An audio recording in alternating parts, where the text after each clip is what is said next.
Now, a lot has been made of your somewhat infamous interview regarding recasting T'Challa. Infamous? Oh boy! Keep on back!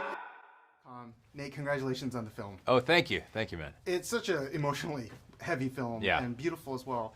How did you seek creatively to find the balance with Ryan between something that's an homage to Chadwick Boseman, of course, Yeah. but also a celebration of his memory? Yeah, that's sort of the goal, right? Is you want to have that balance because it is. We did want to acknowledge his passing in a way that felt organic and felt like a part of the tapestry of the storytelling. But this movie isn't a tragedy, right? It's about sort of triumph through adversity, which I think is interesting and hopefully thematically something audiences will respond to. But you're always walking that line and you're hoping you're getting it right. And we wanted the emotion to shine through. We wanted people to also laugh and to see new worlds and to get excited by the action, and hopefully the movie does both. And I think it's absolutely accomplished all of those goals.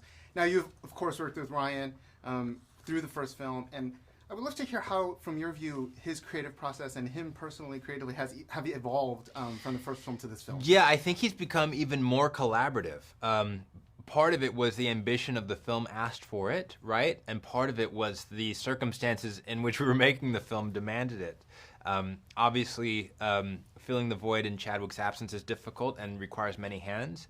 We also were making the movie during COVID, which, required Ryan to lean on his department heads more even than he usually does. And he's a collaborative person by nature.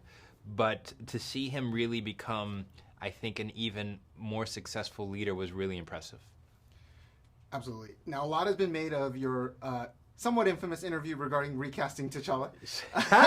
Infamous? Oh boy! Obviously, this film goes a long way towards addressing those types of concerns. Yeah. Since that interview, and there's been a lot of discourse about it. How have you felt like hearing just the fan opinions on both sides about that idea? Honestly, I want to say I said what I said. No, I believe it. I mean, what I said is true, and I had the benefit of knowing what the movie was going to be. And so I'm excited because finally people are going to be able to judge for themselves. And that's really ultimately the only litmus test is how does the audience respond?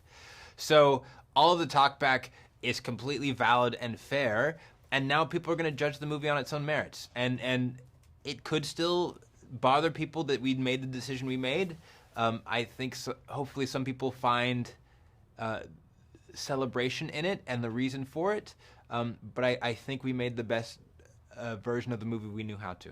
I personally think it was perfectly done. Thank you. Now, what makes Wakanda Forever the right film to end Phase 4? The end of phases is a big conversation topic online. Yeah, it's interesting. Film? I mean, I always look at Phase 4 as the phase that deals with loss and renewal, right? And if you look at even the shows, but the films as well, No Way Home, Black Widow, ushering either people out of the universe for real or conceptually, in the case of Peter Parker's Ultra Identity, but also renewal, right? Sam Wilson becoming Captain America,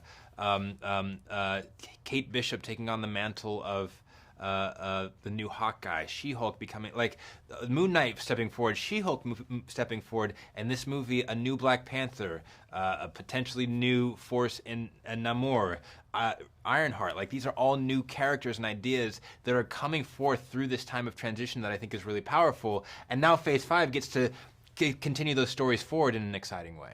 Absolutely. I think it's a great setup. We can't wait for the future phases. Awesome. Congratulations on this film. Thank you so much, man. I appreciate it.